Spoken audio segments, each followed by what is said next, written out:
주제를 보여주시죠. 반도체, 전기차, 인터넷의 전국시대. 전국시대라고 얘기할 정도로 삼성전자 오늘 9만 원 대단했네요. 네, 8만 넘었죠. 네, 현대차, 8만 뭐 애플카, 뭐 네이버 카카오도 조금 주춤했다가 또 오늘도 또 빠르게 오르고. 네. 자, 이 섹터들의 움직임을 급등화 전문가님께서 다음 주를 대비하면서 아주 주력하게 평가를 해주실 거예요. 어떤 점부터 볼까요? 네, 일단 아까 제가 한번 그 말씀을 드렸죠. 차트를 보면 좀 말씀드렸는데 이 시장에 그 지금 끌어가고 있는 것은 반도체 그리고 전기차. 지난해 연말부터 제가 계속적으로 말씀드렸던 부분이고요.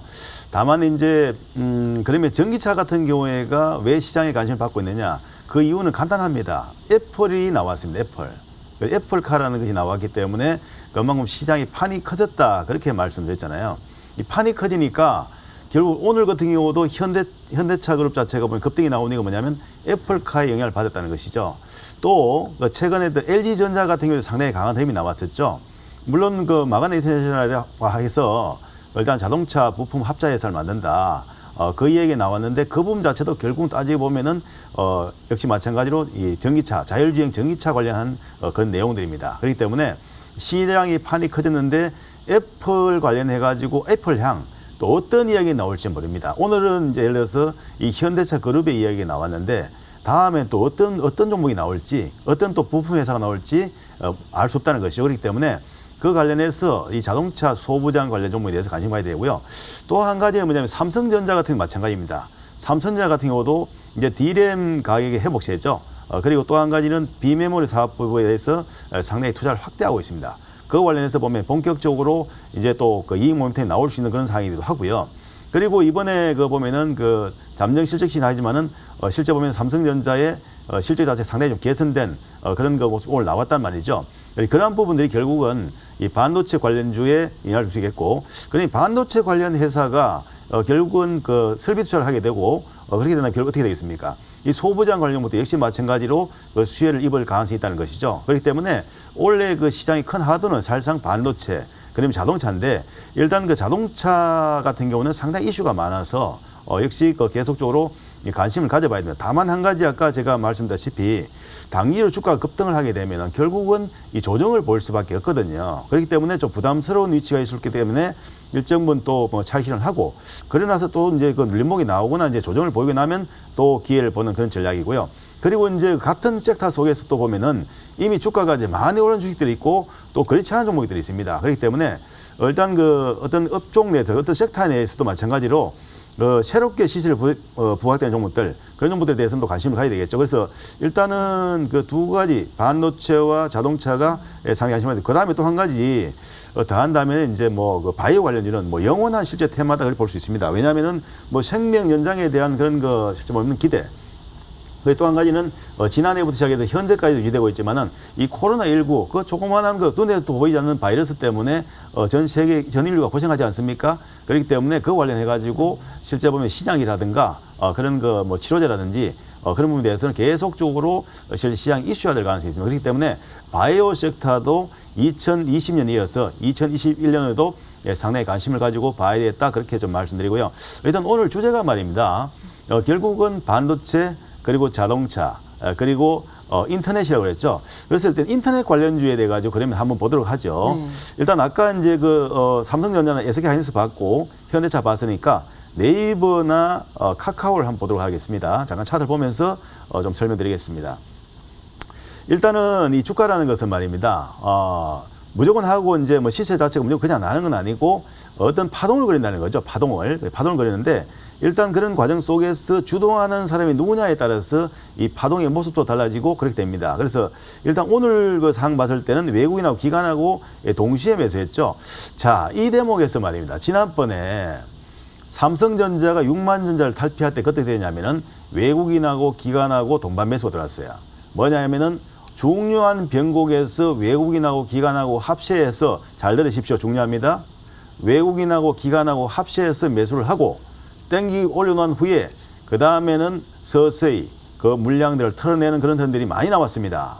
그렇기 때문에 그 중요한 변곡을 보세요. 삼성전자가 6만 전자를 돌파할 때에 외국인하고 기관하고 어떻게 했는가를 잘 보십시오. 그러고 나서 그 이후에 외국인하고 기관하고 어떻게 매매를 했는지 결국은 매도를 서서히 했습니다.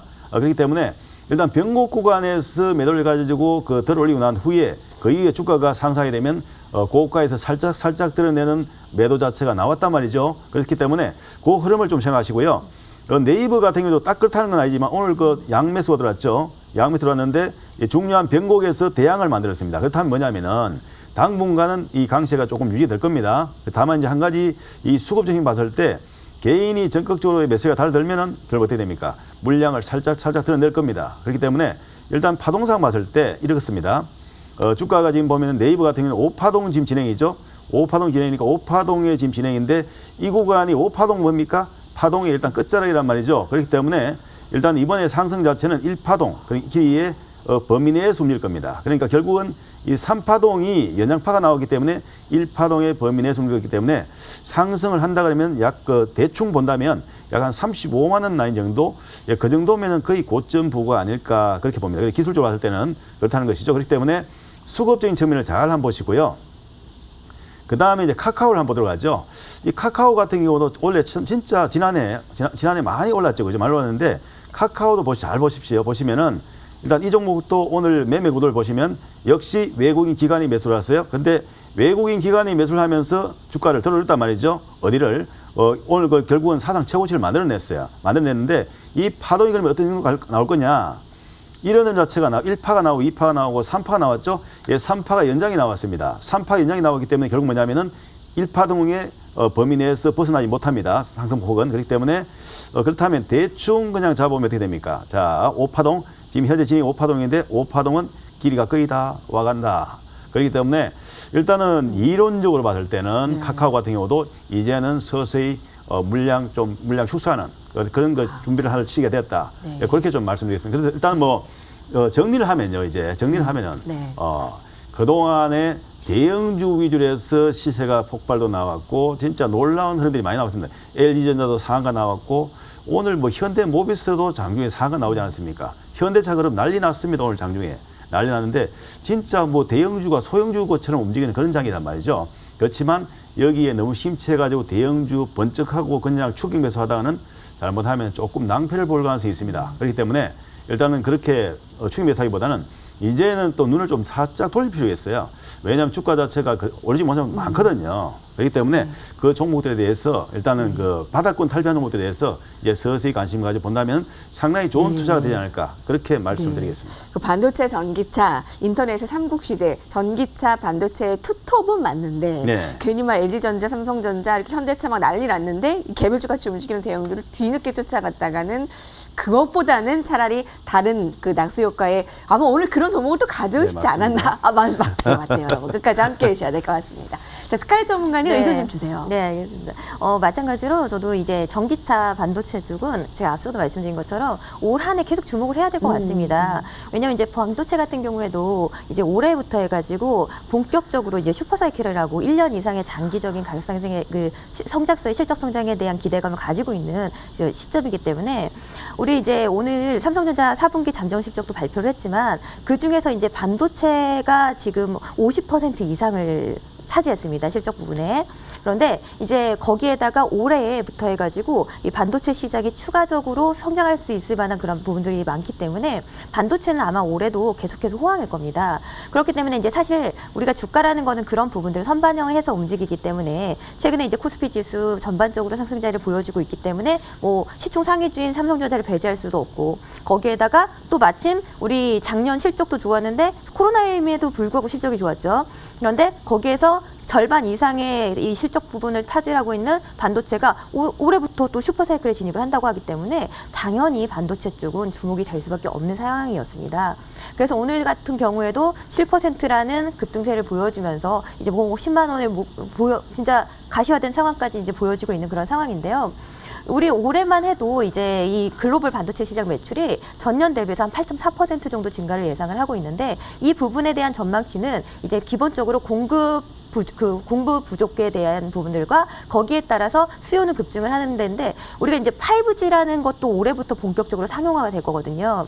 아까 말씀드린 것처럼 올해는 우리가 이제 그간에는 어느 정도 약간은 뜬구름 잡는 4차 산업이었다고 한다면 우리가 이제 코로나로 인해서 본격적으로 부양책으로 인해서 전반적으로 자금들이 투입이 됐고 그리고 그로 인해서 좀 언택트 사회가 좀 가속화됨에 따라서 올해는 진짜 본격적으로 4차 산업이 출발하는 원년이 될 거다라고 보고 있습니다. 그래서 5G 같은 경우에도 작년도에 이제 그 투자 부분들이 좀 미뤄졌던 부분들이 연말부터 본격적으로 다시 재개가 되면서 올해부터는 5G가 이제 본격적인 상용화가 들어가게 될 건데요. 이런 부분들로 인해서 반도체 수요는 오히려 또 급증을 할 겁니다.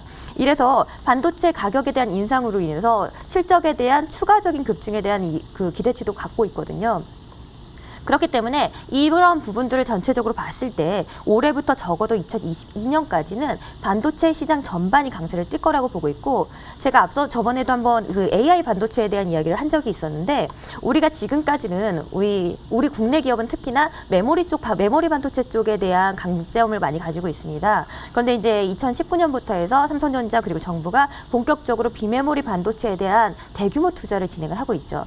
그리고 우리 정부 자체도 우리 10년 이 산업으로 해서 AI 강국을 얘기를 하고 있기 때문에 그래서 우리 작년 연말에는 AI에 대한 본격적인 굉장히 구체적인 로드맵을 제시를 한 바가 있습니다. 그렇기 때문에 우리가 코로나에 대한 어느 정도 조금만 안정세를 찾게 된다라고 한다면 본격적으로 우리가 풀어놓은 이런 부양책 예산들을 가지고 이 같은 부분들의 적극적인 투자 개입들이 있을 거기 때문에 향후 여기에 대한 우리 기본적으로 메모리 반도체 부분들에 대한 호황 부분들은 깔려 있고 거기에다가 비메모리 반도체에 대한 폭발적인 시장 성장에 대한 성장성까지 부각이 된다라고 한다면 반도체 시장은 올해 계속해서 주목해야 봐야 할 그런 성장 섹터다라고 보고 있습니다. 다만 앞서 말씀드린 것처럼 그간의 상승 자리를 보여준 종목에 대한 추격 매수는 언제든지 위험합니다. 항상 우리가 상승 자리를 보여주는데도 파동을 그리면서 가는 것이고 지금까지 우리가 삼성전자가 쭉 왔었지만 하루도 빠지지 않고 올라간 건 아니거든요. 항상 파동을 그리면서 움직이기 때문에 우리가 사더라도 눌림 조정을 이용해서 사시는 거고 앞서 말씀드린 것처럼 삼성전자만 움직이겠느냐 이거죠. 아니라고. 그 반도체에서 추가적으로 움직이는 종목들이 있을 거기 때문에 그와 함께 움직일 수 있을 만한 지금은 오히려 중소형주에 대한 부분들을 조금 눈여겨볼 때가 아닌가라고 생각이 듭니다. 그렇군요. 오늘의 주제 인터넷, 전기차, 반도체 이 부분에서 반도체, 전기차는 두 분이 입을 모아서 올해 내내 관심을 가져야 하고 인터넷에서는 조금 뭐 수급의 변화 아까 또 잘 들으시죠? 중요합니다. 라고 귀 쫑긋하지 않을 수 없었습니다. 자, 화면을 정리하고 종목으로 넘어갈게요. 함께 보시죠.